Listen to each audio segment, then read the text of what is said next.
topic, we put a title, we call it precision. Say it, precision. Nowadays, accuracy is very important. I don't think we will reach this level of technology in our generation if we don't have what we call precision. Sa IP address pa lang, or when you enter a password, sometimes only a matter of making it lowercase or a higher case, no? Hindi na mag-work out ang isang password. Precision is very important. I heard someone, I will tell his name. They bought a lot, and they've been living in a lot for maybe around 8 years. They bought a land with a house, and the lot was transferred on them. Okay, for a long time. Now, when they tried to locate the precise location of the lot they bought, the surveyor says instead of the land is in the front of the road, it's on the back of the road. Ibig sabihin, yung kinatatayuan niyang bahay, hindi kanya. Say amen. So precision is very important. You cannot guess.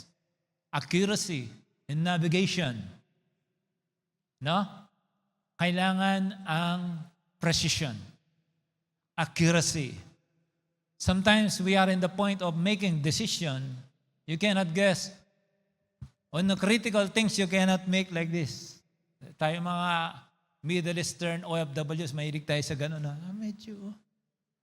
Kailangan accurate. Pagdating sa Panginoon, we must be accurate, and that still small voice that we can hear from the Holy Spirit must direct us, especially on a crucial decision that has something to do with our eternity. May mga bagay na hindi tsinachamba. Pag-aasawa, pagnenegosyo, kailangan dyan lahat, palagi mo naririnig ang boses ng Diyos. Meron na kapag asawa, nagmadali lang pala. Amen? May tinamaan ba? Pag tinamaan, sikuin. Tama?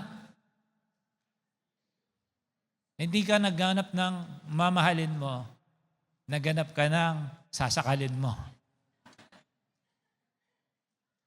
Amen. You know, a working relationship makes you happy. It's every day. Accuracy. Sabi mo, accuracy. Regardless of human opinion, okay? Kahit nasaksakan mo pa ng katutak na katalinuhan yan, the Lord will make things for how He said it, is how He is going to perform it, regardless of our human opinion. Say amen.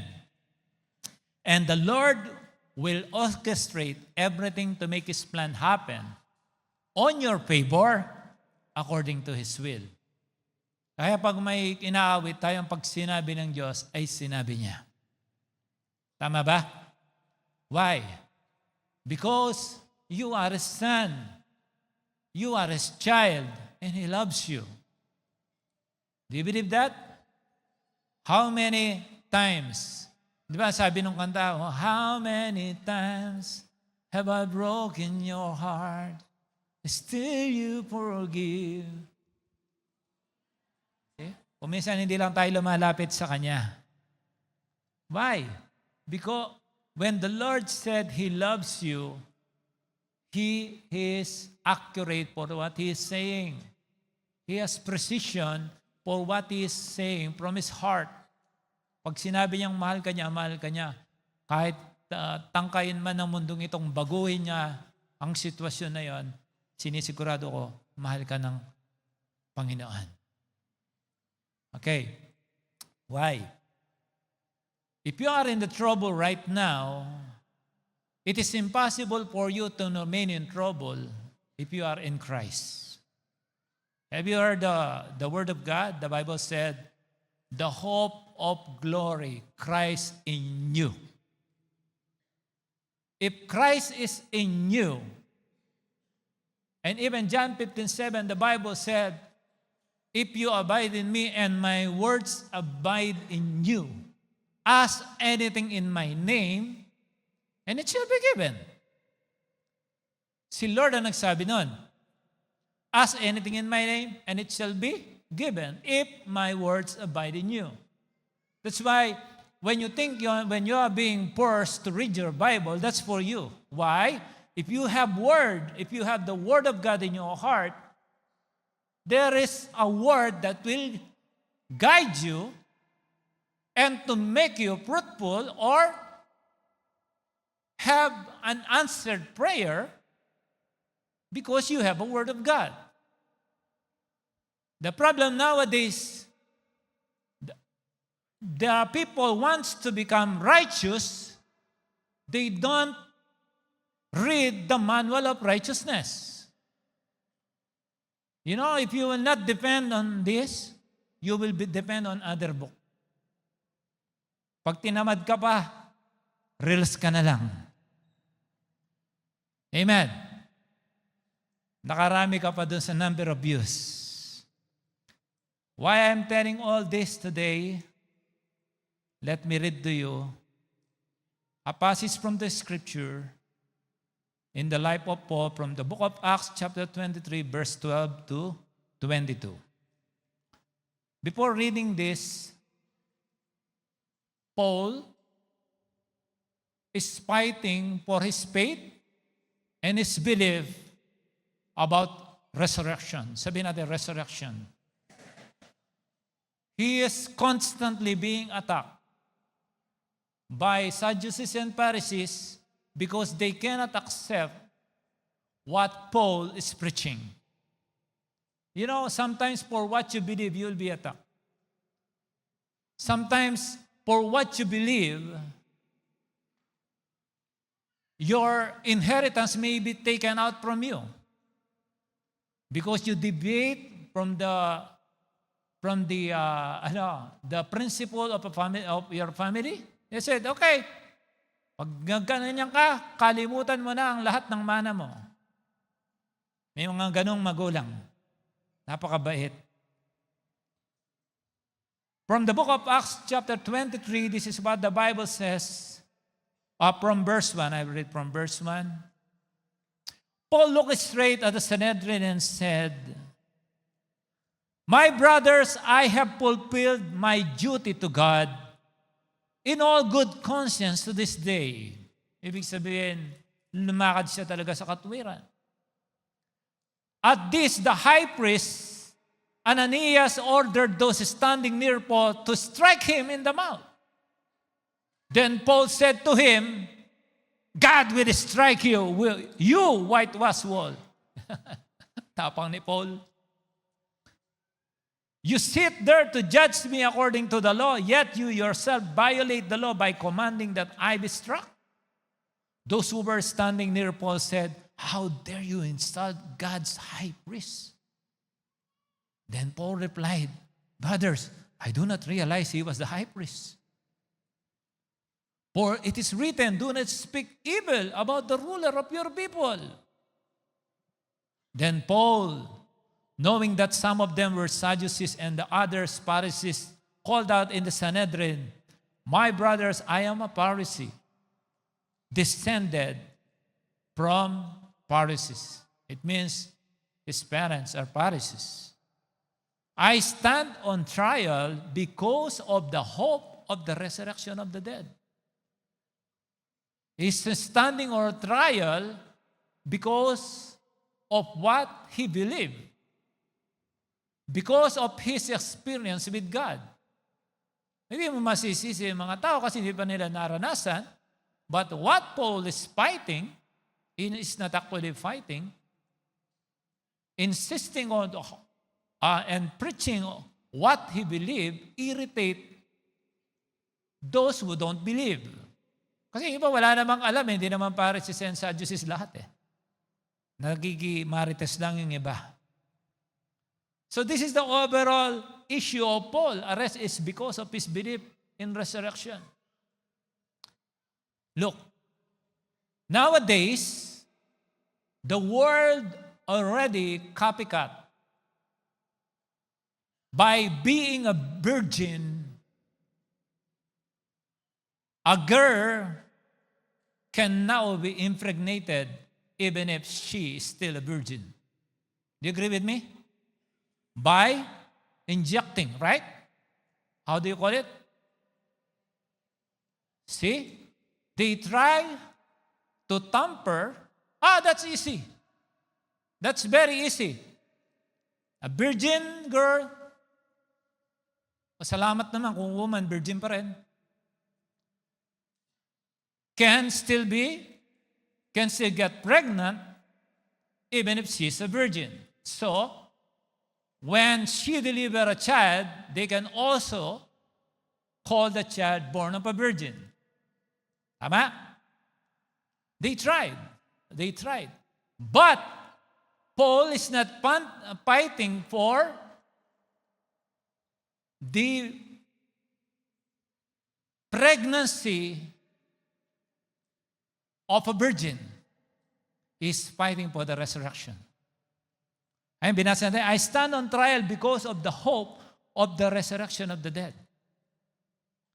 Because this is the most complex plus point of belief in the whole world. This is what other religion cannot accept or what we believe. We call resurrection. If you don't understand resurrection, you are hopeless. Why? Because you and me should be resurrected one day by the Holy Spirit, whether rapture will take place during the time that we live or even during the time we already died. But resurrection should be well understood by your heart, because this is our only hope, that one day we will be resurrected from this world. And this is what Paul is fighting for. Hindi niya pinaglalaban yung Virgin Mary. Hindi niya pinaglalaban yung, kadalagan niyang tao.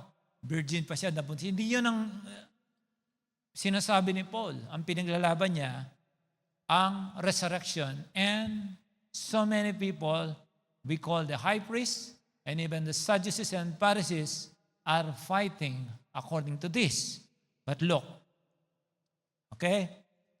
When he said this, a dispute broke out between the Pharisees and the Sadducees. Imagine, just because he mentioned about resurrection, there is already a plus point. A dispute broke out between the Pharisees and the Sadducees. The people who are supposed to be tandem with attacking Paul now, they fight each other. Why? Resurrection is the truth. Amen?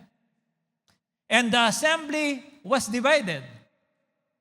The Sadducees say there is no resurrection, and that there are neither angels nor spirits. Ayaw nilang maniwala. Amen? But the Pharisees believe all these things. Verse 9, there was a great uproar, and some of the teachers of the law who were Pharisees stood up and argued vigorously. We find nothing wrong with this man, they said. What if a spirit or an angel has spoken to him? The dispute became so violent that the commander was afraid Paul will be torn to pieces by them. He ordered the troops to go down and take him away from them by force and bring him into the barracks. The following night, the Lord stood near Paul and said, take courage. Look at this. As you have testified about me in Jerusalem, you must also testify in Rome. Okay? So nasa Jerusalem, nagkakagulo, gusto siyang patayin. Pero sabi ni God, you will testify me in Rome. I'm very well familiar with this road. We have ministry in Italy. We're flying from Dubai to Malta. We know all this road. Okay? Verse 12. The next morning, some Jews formed a conspiracy and bound themselves with an oath not to eat or drink until they killed Paul. May nagbanta kay Paul. Walang kakain, walang iinom, hanggat hindi nating napapatay si Paul. More than 40 men were involved in this plot. How many? 40. They went to the chief priests and the elders and said, we have taken a solemn oath not to eat anything until we have killed Paul. Now then, you and the Sanhedrin petitioned the commander to bring him before you on the pretext of wanting more accurate information about his case. We are ready to kill him before he gets here. But when the son of Paul's sister heard of this plot, he went into the barracks and told Paul. Then Paul called on the centurions and said, take this young man to the commander. He has something to tell him. Alam mo, wala naman takot si Paul. Basta may sasabihin lang yung batang yan. So he took him to the commander. The centurion said, Paul, the prisoner sent for me and asked me to bring this young man to you because he has something to tell you. The commander took the young man by the hand, drew him aside, and asked, what is it you want to tell me? He said, some Jews have agreed to us to bring Paul before the Sanhedrin tomorrow on the pretext of wanting more accurate information about him. Don't give in to them, because more than 40 of them are waiting in ambush for him. They have taken an oath not to eat or drink until they have killed him. They are ready now, waiting for your consent to their request. The commander dismissed the young man with this warning, don't tell anyone that you have reported this to me. Verse 23. Then he called 2 of his centurions and ordered them. Look at this. The Lord gave me an impression about this number. How many people wants to kill Paul? 40. Okay. Then he called the 2 centurions and ordered them, get ready! A detachment of 200 soldiers. 70 horsemen. Ilan na? 270. And 200 spearmen. Mamamana. To go to Caesarea at 9 tonight. Oh. Kung wala kang napansin doon, the 470 soldiers given to Paul versus the 40 gangs. When God has a plan for you, He can even give you a more than 10 folds of protection to guarantee that you will be able to accomplish what God has promised you. Not even your sickness, not even your current situation. The Lord sees everything, but He'll make sure He will do everything. God will orchestrate everything. God will change everything, even if it is necessary for God to stop the world from spinning on your favor. God will do it for you. Palakpakan mo ang Panginoon. You know, sometimes we have problem in life. You think you are alone. You think you are alone. You're not. Okay? The hands of God is on you. It is very important for you to understand that God will never leave you, not even forsake you. Hindi ka pababayaan ng Diyos. Palakpakan mo ang Panginoon. Nga, sabihin mo sa akin dito kung sino din yung visit visa dito na nagutom. Sino dito ang visit visa na nagutom? Wala. Kayo pa nga ang tumaba. Tama? In 2 Kings chapter 6, verse 15 to 17, I love this. Because the servant is so afraid that there are soldiers that went in. Verse 15, this is what the Bible says. In the life of Elisha with his servant, when the servant of the man of God got up and went out early, the next morning an army with horses and chariots had surrendered the city. Oh no, my Lord, small l. What shall we do? The servant asked. Don't be afraid. The prophet answered, those who are with us are more than those who are with them. The problem is, you don't have that faith if you don't see them. You can never be strong, you can never be brave if you don't know that the Lord is on your side. Believe that? That's why there is verse 17, the Bible said, and Elisha prayed, open his eyes, Lord, so that he may see. Somehow the Lord brought you here. He's doing a lot of things, but you don't see the goodness of God. Maybe covered by the spirit of complaining. Kung minsan ang dami-daming binigay na ng magandang mabuti ng Diyos, talagang reklamador ka lang. Sabi mo sa katabi mo, zero lang yun, di naman ikaw yun. Okay? Kailan nakarating ka dito, hindi bumagsak ang eroplano mo, laki yung bagay na nun. Then the Lord opened the servant's eyes, and he looked and saw the hills full of horses and chariots of fire all around Elisha. Why? Because the Lord is not yet opening your eyes. I do hope, before you leave this place, you ask God what you need to see so that you will have the tenacity to live. Minsan wala ka lang gana sa buhay kasi hindi mo nakikita ang promise ni God. Tama ba? Tama ba? Ako kanina, Lord, sabi ko, ano ipipreach ko doon? Tayo ka doon, sabihin mo to at may re-reveal ako. Tapos excited ako. Look, when darkness covers the beauty of God's goodness for you, tell God to open your eyes to see. But you know, don't forget that these 40 people made an oath to kill Paul, and they will never drink or eat until they kill him. Malaki problema yon. Bakit? Si Paul pupunta pa ng Rome. Wala pang eroplano nun. Ano kaya ang mangyayari dito sa kurentang to? Mangungurenta to mga to.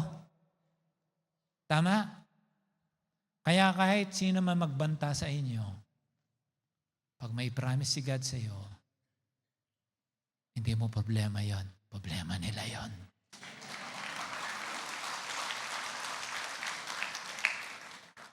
Regardless of who threat you, give you a threat, as long as you know the promise of God,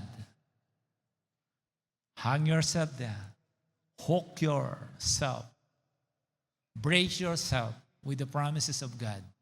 I tell you, this life is not boring. Kaya kung may mga plano sa iyo, may pa-blatter-blatter pa, huwag kang matakot. Amen? Amen. Sino dito maranasan na na-blatter siya? Taas ng kamay. Yung pinablatter ka. Taas mo yung kamay mo. Ayan, pinablatter ka. Amen. Amen. Alam mo ba, sometimes mabablatter ka kasi gumawa ka ng mabuti. Yun ang nakakatawang blatter. Binlatter ka kasi naging mabait ka, Pinablatter ka kasi naging mapagbigay ka. Amen? Okay, sabi mo, okay lang yon. Si Lord naman ang bahala. Palakpakan natin ang Panginoon. You know, the centrality of this message, okay, binigay ko lang ng introduction. But the truth is, this message is intended for you to know that God is already advanced for what He has promised you. Sabi ng Scripture, Jesus, God is the God, even the high mountains. Merong nakakita ng vision sa amin. Ito daw yung pagdadaanan namin ng bundok. Maraming bundok daw dadaanan namin. Pero yung kamay ng Panginoon nakaganon, sa ibawan ng bundok at nagdalakad kami sa pamamagitan ng bridge ng kamay ng Diyos, tatawirin namin ang mga bundok na. Sabi ko, yun ang gusto kong paglakad. Amen? If you will not give your life to Jesus, you're not gonna enjoy this life. Amen? Why? If you are not for Jesus, you are on your own. And life is so difficult. You will always find comfort from the arms of people. Ang matindi yan, yung pagmamahal na inaakala mong magpapabigay ng saya sa'yo, lungkot pala. Bakit? Hindi galing sa Diyos. Sabi sa katabi,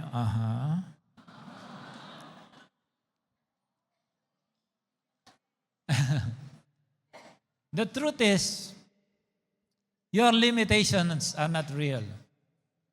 Do you believe that? Pag sinabi mo, Christ is in you, the hope of glory. Pag nasa iyo pala si Kristo, palagay mo may limitation ka? Palagay mo may limitation ka? Sino na dito ang nakakita ng gumawa ng pader? Usually, ang pader walang pundasyon. Tama? Tama ba? Nakakita na ba kayo ng pader? Bakod? Wala yung, meron lang yan, parang maliit na biga.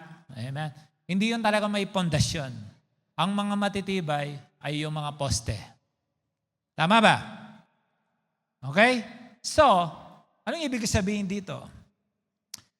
Every walls of the enemy established against you so that we cannot proceed for what God has promised you are just walls. God has proven that even one of the greatest wall ever built during the time in the Old Testament, we call it Jericho Wall. They don't even need to fight. They don't even need a bulldozer to bring down the wall. God had made it more easy, but in the way of God. How? Just make rounding, 7 times. After that, shout! Boom! Why? This is the way of the Lord. If it is your way, what you will do? I need big men. I need more donkey and horses, and we need to pull out this wall to bring it down. Paano mag-destroy ng wall? Paano mag-destroy ng wall? Pag nakakita ka ng wall, tulak mo. Ganun lang kasimple. Kaya ko bang tibagin, Pastor, ang wall? Oh, yan ang problema mo. Nagduda ka. Sabihin ko sa iyo, ang mga bakod, normal na bakod, walang pundasyon yan. Kaya mo yan itulak. No, nahihinaan ka na naman sa sarili mo. Sabihin mo, itutulak ko. Amen. When you find a wall in front of you, speak to the wall. You can tell to the wall, I don't like you along my way. I'm on my way to my success. You will go out from my path in the name of Jesus. Pag ayaw umalis, tulak mo. Amen. Mag-practice ka magtulak ng wall. Why? Bakit? Pag sinabi ni Lord, you will reach Rome, you will reach Rome. No one can kill you in Jerusalem. No one can kill you where you are. Even if they put the forces of 40 people to stop you,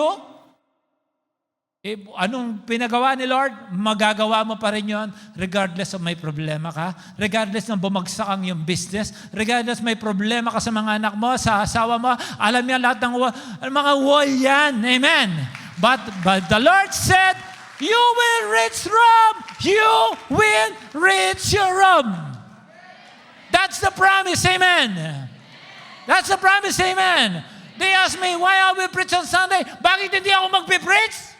Nagkasakit lang ako, hindi ako magpipreach. Si Jesus nakapako sa cross.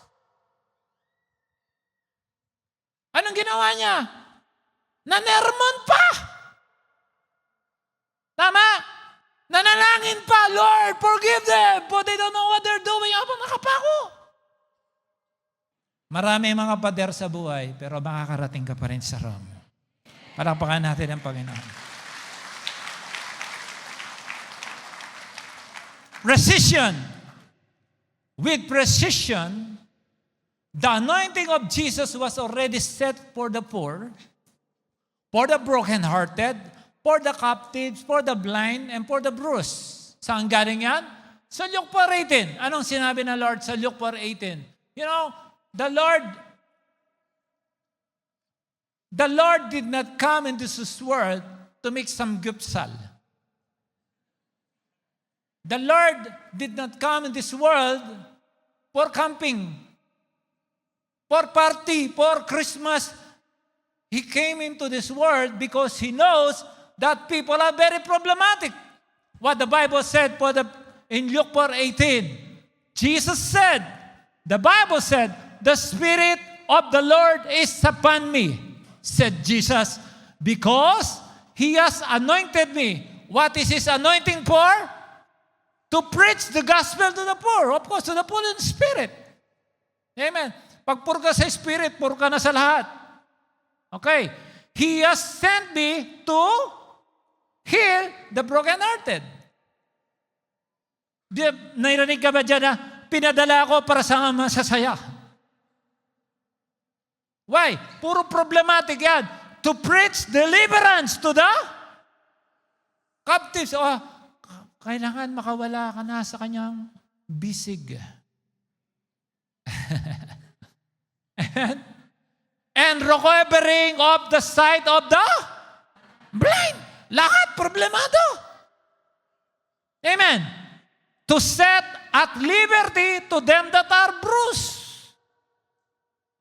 Yung bugbog sarado ka na sa buhay. And to preach the acceptable year of the Lord. If you will read this, the reason why the Lord came here and anointed for the problematic people. Of course, He came here to save us, to die and save us. Alam natin yan. Pero kasi alam ni Lord, mga taong walang laban, kailangan siya. Amen? Amen? Sino dito ang palagay mo? Kasi if you say you are not poor in spirit, you don't need the anointing of Jesus. Kaya hindi nakakakilos ang kapangyarihan ni Lord sa iyo kasi masyado kang magaling. Amen? Walang chance kumilos ang anointing kasi magaling ka na. Okay? Ano pa? Sino dito ang kailangan ng healing kasi broken-hearted ka? Say amen. Yung tamang broken-hearted yung broken-hearted lang dyan. Okay? Ano ba? Sino dito ang captives ka? Hindi ka makakawala sa isang sitwasyon. Hanggang ngayon, alaala na nakaraan.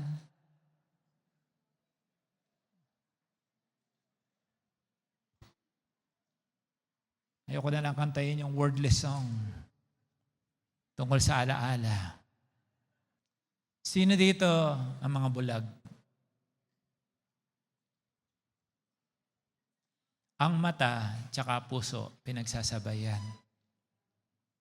Hindi pwede magbubulag-bulagan ka kasi tinitibok ni puso.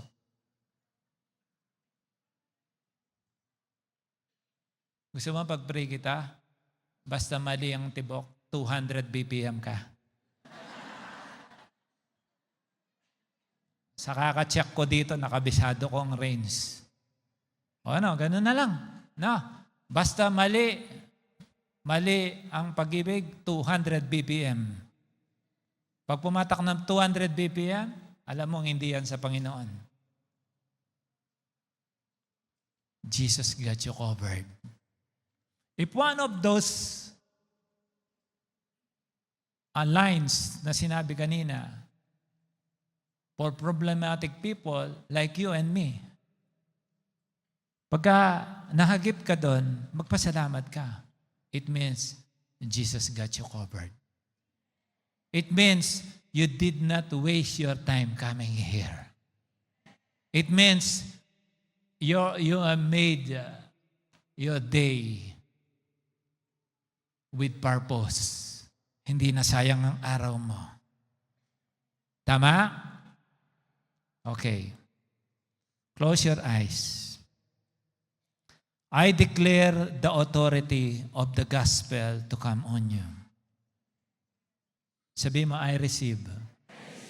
I declare the authority of healing to be executed on you right now. I declare the authority of deliverance to take place on your life right now. I declare the authority of recovery for being blind right now. I declare the authority of liberty to take place on your life right now in the powerful authority of the blood of Jesus. Sabihin mo, Amen. Sabihin mo, Amen. Palakpakan natin ang Panginoon. Okay. So, I love listening to one of my favorite mentor, okay, from USA. I pull out some of his wonderful lesson I'm going to share to you, then I'm done. There are 3 ways to encourage yourself in hard times. You know, sometimes you cannot find people to encourage you. If you cannot find people to encourage you, then encourage yourself. Sabi mo sa sarili mo, encourage mo ang sarili mo. Sabi mo sa katabi mo, encourage mo na lang ang sarili mo kung wala mag-encourage sa'yo. Kung wala pa magmamahal sa'yo, at least mahalin mo ang sarili mo. Sabi mo, I love yourself. Ayan.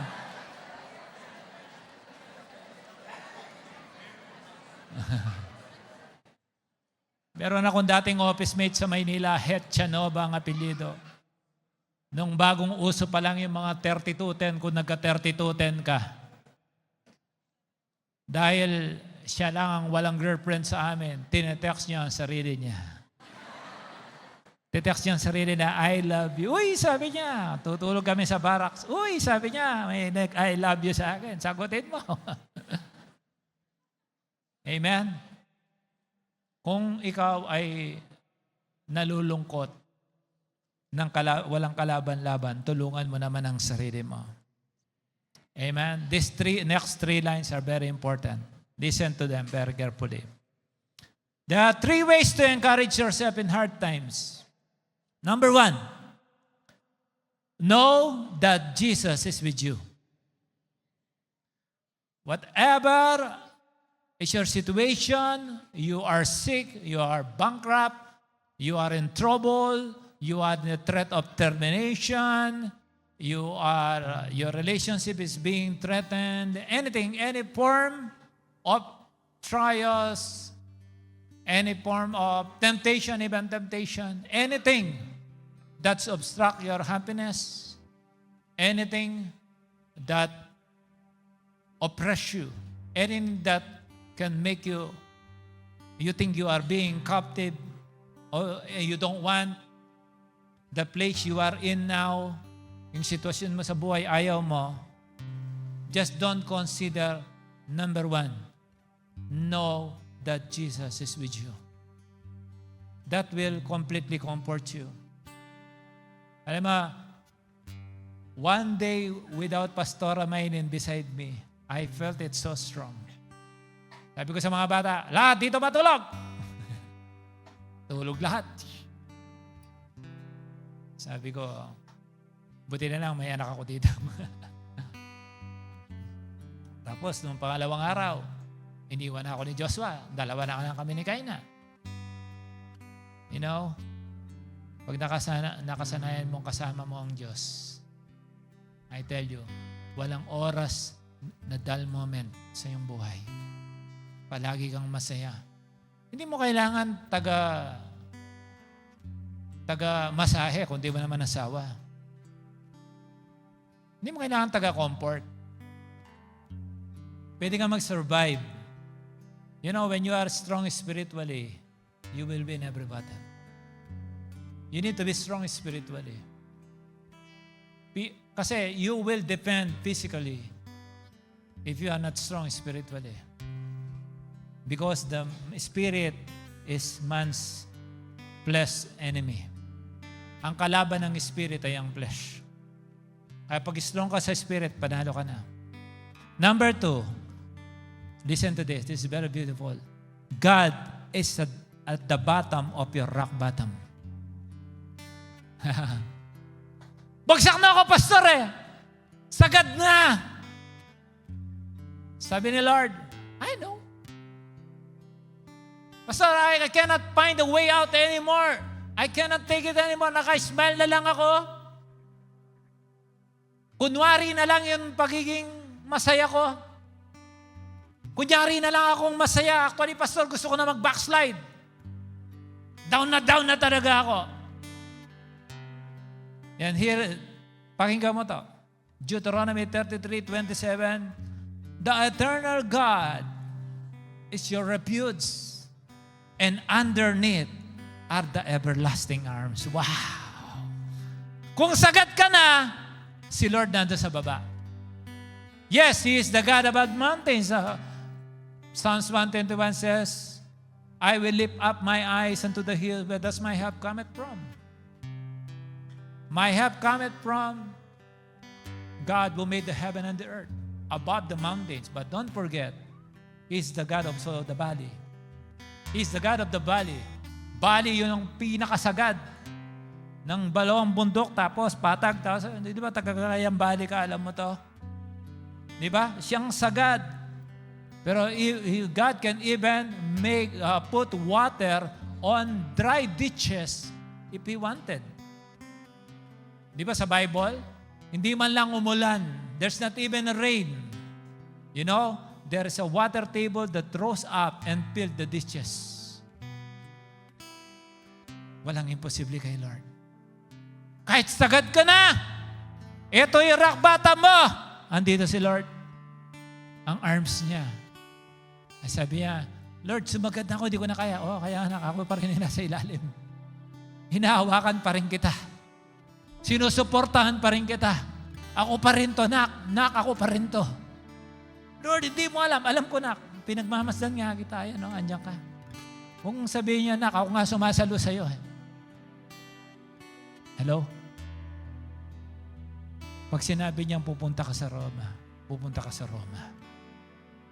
Pag sinabi niyang makakarating ka kung saan niya pinangako sa'yo, makakarating ka. Amen? God is so good.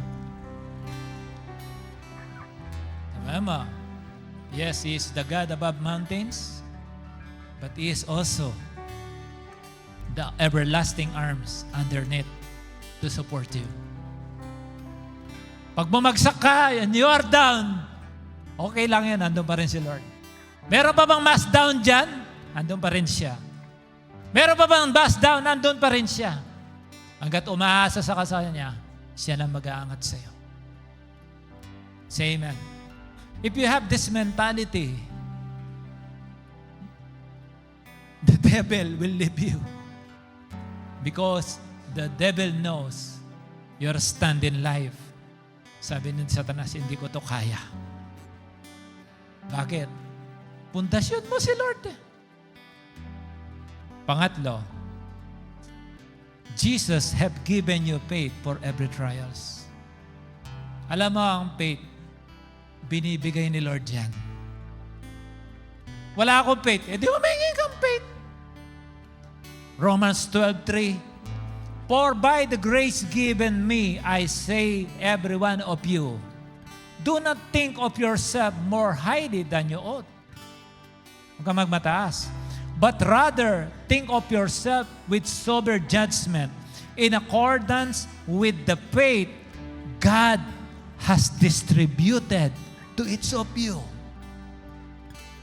Sabihin mo sa katabi mo, nakatanggap ka na ba? Kung dinidistribute pa lang ang faith, dapat meron ka. Amen. Sabi mo sa katabi mo, anong faith ang na-receive mo? Faith ba o fake? Amen? So, you need faith. The Bible said, you cannot please God without faith. And faith can be requested. Lord, make me strong. I know I can handle my family. Ano mo, may lumapit sa akin during encounter, linapitan niya ako, sabi niya, Red, please pray for me. Sabi ko, what prayers do you want? That God, I am afraid that I cannot handle my family. I said, why? Because I've been from a broken family. That our parents cannot handle us. We were broken. I am afraid I will be like my family. I said, no. Have faith that God will make you able to become a very good father for your family. So God, if you are submissive with the word of God, He will download that wisdom. He will download that faith. This is where you need to stand, my son. This is where you need to stand, my daughter. You have to believe this. I will let you pass through all this. I know you can because I am with you. And I am going to give you this faith. No trials can overcome you. Amen? Kaya wag kang malulungkot. The level of any problem has higher level of faith God has given you. Mga linya po ito binigay ng Panginoon. Sinasabi ko sa inyo. Kung malaki ang problema mo, mas malaki ang faith na ibibigay sa inyo ng Diyos. Sabihin mo sa katabi mo, palagi tayong lamang at hindi tayo matatalo kailanman. We are always in the position of success and victory. But you must hold on to that promise that God will not let you down. He is always watching you. Every second, every heartbeat, every moment, God is watching you. And God is interested in your life. He is motion-sensitive God.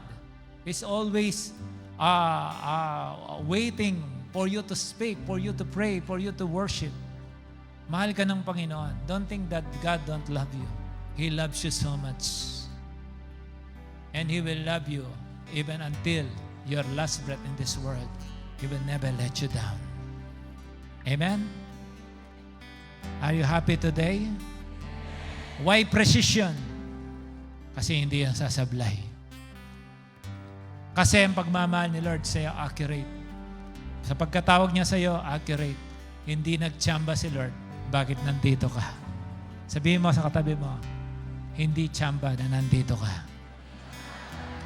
Sabihin mo, hindi tsamba na narinig mo to. Mahal na mahal ka ng Diyos. Amen? Palakpakan natin ang Panginoon. This will be a written agreement in the palm of God that from today your life will never be the same again. if your heart will agree. Okay? You result po kayo ng mga prayers namin. Kahit hindi nyo po tinatanong, pinagpe-pray po namin kayo. Katulad din namin na dati din pinag-pray. And alam mo po, yun po yung pinakamasarap sa buhay. Ang may nananalangin sa atin. Sabi nga nung narinig ko, nung ako'y baguhan na Kristiyano, kahit daw anong lakas mo, pagka tayo nagkasakit, kakain pa rin tayo ng lugaw. Pero nakakutsara. And so sometimes may mga pagdadaanan tayo sa buhay, doon natin marirealize na ibang klase pala ang buhay na may Diyos. Ngayon, if you think yourself, you are already standing right with God, I would like to tell you that whether people will believe it or not, Jesus is coming back soon, very soon. And it is a matter of preparation for the relocation.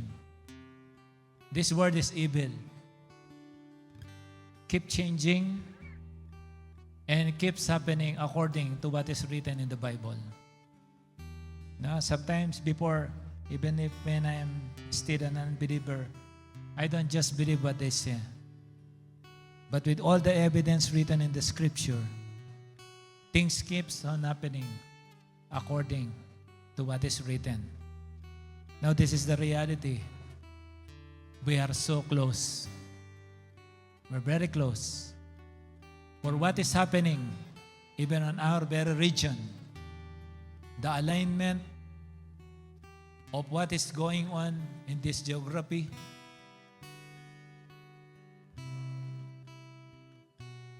we're almost there. The problem is, if we are not informed, we will be deformed.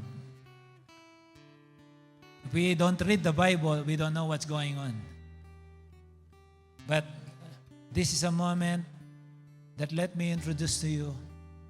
If you know you are not yet right with God, you may cry or call Father, but you must be sure that you are a child. Pwede kang tumawag ng Ama namin, sumasalangit ka, pero dapat ang tumatawag ng Ama namin, anak niya. Kasi hindi, kahit lahat ng bata dyan, hindi naman natin sila anak. Alam niya ang anak niya. Ngayon, kung anak ka niya, dapat kamukha ka niya. Kung kamukha ka ng Diyos, alam mo, yung ginagawa mo, gawain ng katulad ng iyong Ama. Ngayon, if you see yourself that you know that you are not right with God, let me tell you, according to what the Scripture says, He will come very, very soon. With disappearing in heaven, those who are His will be taken out from this world. Okay? Many people will not believe it, but they will believe when it takes place. Maraming nagsasabi na may relasyon sila sa Diyos, pero hindi nakikita ang pagka-Diyos sa kanila. So today, if you will allow me to pray for you in the next 5 minutes about this opportunity when what we call rapture is going to take place, you know you are in. Don't think about you just sinned before you came here. God put you here. I don't even know you. I don't know you. He knows you. He knows, the Bible said, He knows even the number of your hair. He knows from the beginning up to now. The Lord knows how many million times your heartbeat have made up to this very moment. He knows the number of your platelets. He knows everything about you. He knows you by detail.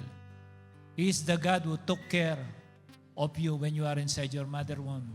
The formation of your spine, the order of your intestines, yung mga vital organs, siya lahat nag-place niyan. Kung ano tayo ngayon. But this is the moment where we talk about your life spiritually. Because lahat walang kwenta. Even lahat ng investment natin sa ibabaw ng mundong ito, maiiwan lahat yan kung wala tayong right relationship with God. Okay? Kung nakakita ka na ng dalawang lobo, yung lobong simpleng hangin lang, hindi yan lilipad. Pero yung lobo na dinagyan ng helium, lilipad yan. One day, madedetermine natin kung sino ang lilipad tsaka hindi. That's why the final conclusion of it all is the rapture. You know if you are going to heaven or not. But today, God will tell you that pathway. If you will just open your heart. Maybe the Lord, if you open your heart, the Lord will use you mightily more than me now. And I love that. Para magamit ang potential mo on these last days. Today is the day of deliverance. Today is the day of your salvation. You cannot save yourself only through the power of the blood of Jesus. Habang si Jesus, kinukoronahan siyang korona ang tinik, inihisip ka niya. Linatigo siya ng 2 berdugo. Dapat sa atin tumama yon, tayo may kasalanan. Tayo nakagawa ng kasalanan. Pero siya nag-receive. Ang kanyang muka, wala siyang kasalanan, na-disfigure ang kanyang muka. Binunutan ng balbas, sinuntok, dinuraan, inampas ng rad. Siyang na-disfigure upang ma-recover natin ang image. Nahirap-hirap tayo makarecover. Halos mabasag ang kanyang balikat sa kakabuhat ng cross na simbolo at bigat ng ating kasalanan na tayo dapat ang nagbuhat. Pero binuhat niya. Every time na bumagsak siya, kung minsan nadadaganan siya ng cross na dala niya, naisip ka niya. Kung minsan tumatama na ang kanyang tuhod sa mga batuan, iniisip ka niya. I've been in Israel, I know. Pag ganun yung dinaanan niya. Ito matindi. Napako ang kamay niya kasi gusto niya maligtas kung anong ginawa ng iyong kamay kanina. Kahapon. Last week, last month, last year. Sa palagay mo ba, sa sitwasyon mo ngayon, ligtas ba ang iyong mga kamay? Ikaw nakakaalam yan. At yung matindi, pinako ang kanyang paa. Sa palagay mo ba, saan ka dinala ng iyong paa? Kaaya-aya ba sa kanyang paningin? Ito ang haharap mo sa sarili mo. When you are going to present yourself to God, you are alone. You are not with your wife, you are not with your girlfriend, you are not with the pastor, you are not with the brethren. You will face alone. And your life will be played raw file. Walang patid, raw file. Ano ang papanoorin sa buhay mo? Ikaw at ang Panginoon din sasabihin niya, sa palagay mo, sa panood mo, may karapatan ka bang pumasok sa langit? The good thing is this. God brought you here because a great plan for you. That's why God is giving you this opportunity to be saved. Hindi mo kailangan buhatin ng cross. Hindi mo kailangan malatigo. Isang bagay lang na magdidesisyon ka na libre pero hindi cheap. Tanggapin mo si Jesus sa puso mo ng totoo. At ang pagliligtas na ito, hindi lang sa sarili mo, kasama na dito ang buong family mo. It happened to me April 26, 1999 when God saved me and He completely changed my life. Pala ko, ang buhay ko rin noon hindi na redeemable because I have a lot of sins against God, against my wife. against myself. God changed me. He sees everything. The Bible said, every works we did, every words we said, everything is written. And the Bible said, there is another book that on the other book, only those whose name written on the another book, the book of life, will be allowed to enter into heaven.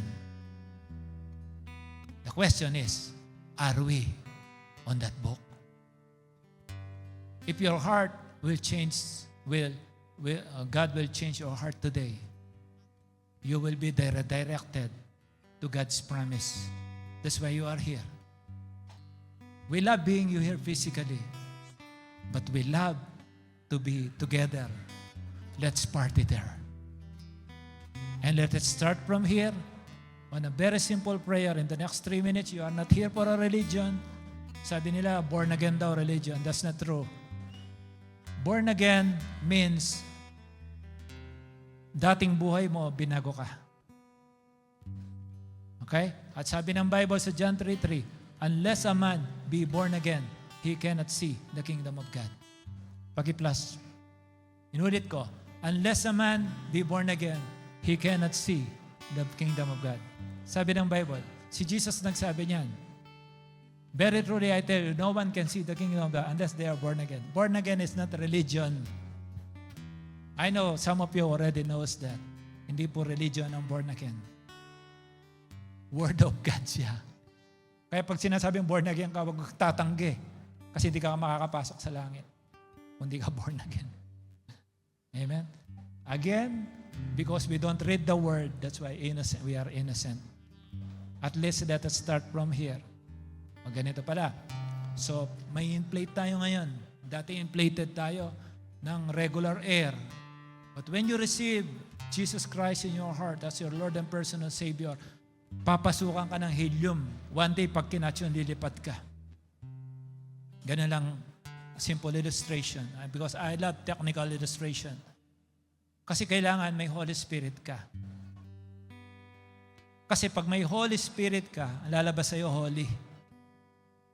Kanya? Pag hindi Holy Spirit, dalawa lang yan. Kundi Holy, evil. Tama?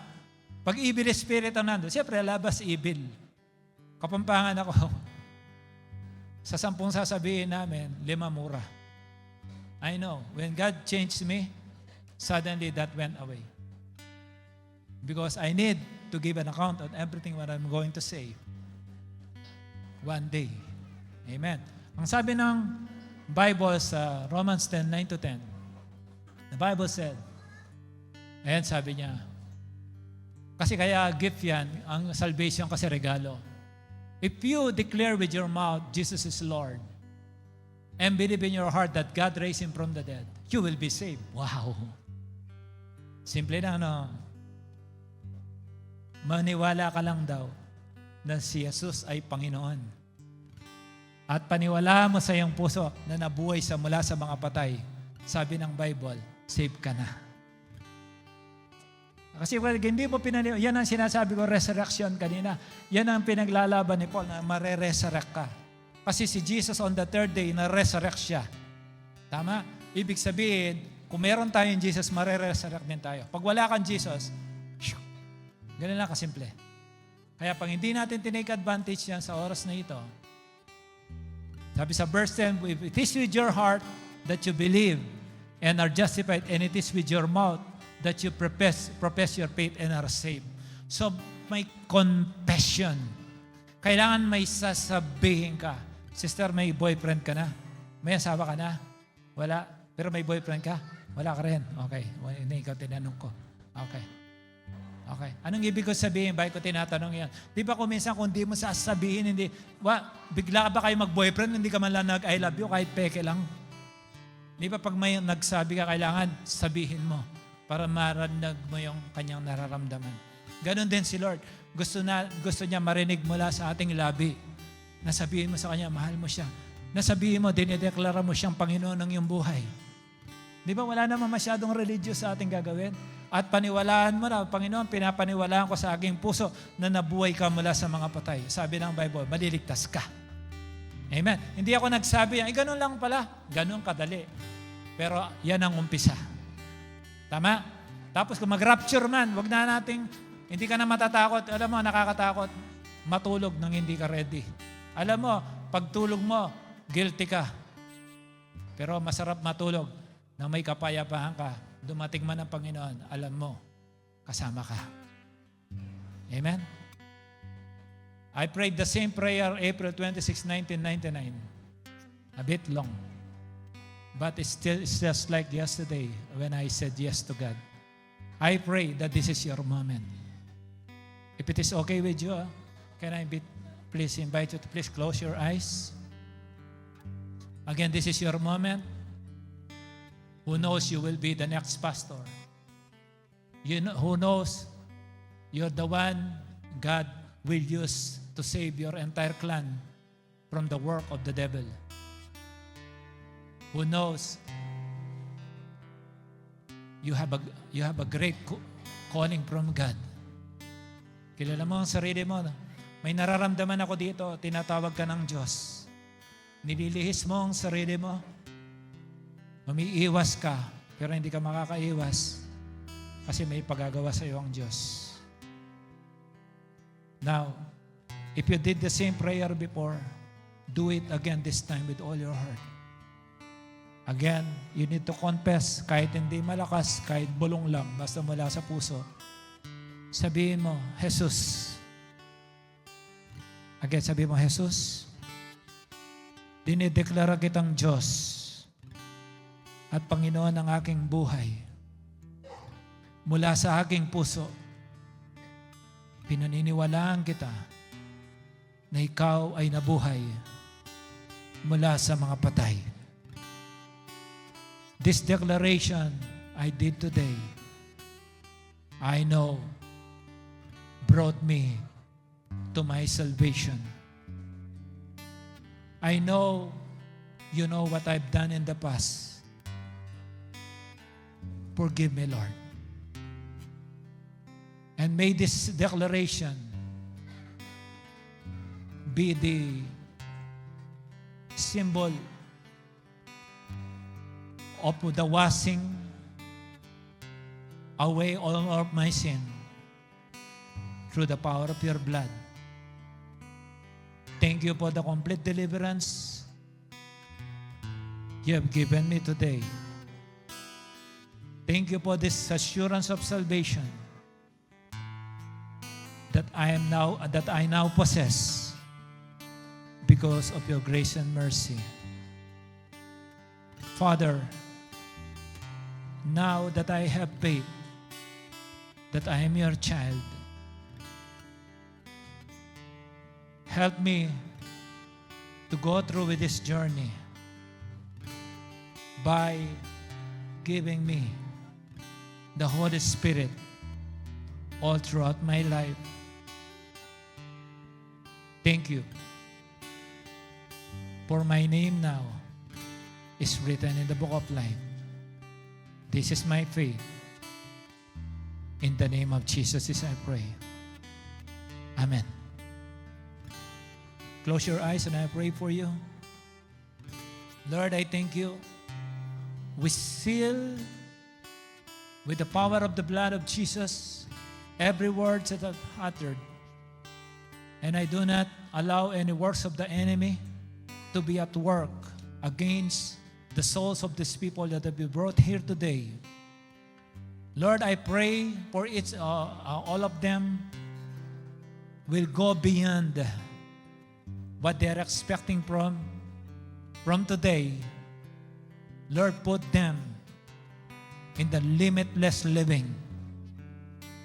There will never be limitation intended for them. Now they know you. I pray whoever among them experiencing any illness, financial trouble, family trouble, relationship trouble, I speak life and I speak success and victory to come upon you right now. Whoever among you unemployed, I speak employment, success, victory sa iyong trabaho. Increment when it is necessary in the name of Jesus.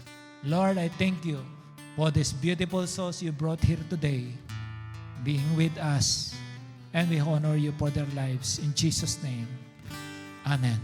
Amen. Amen. Maraming salamat po.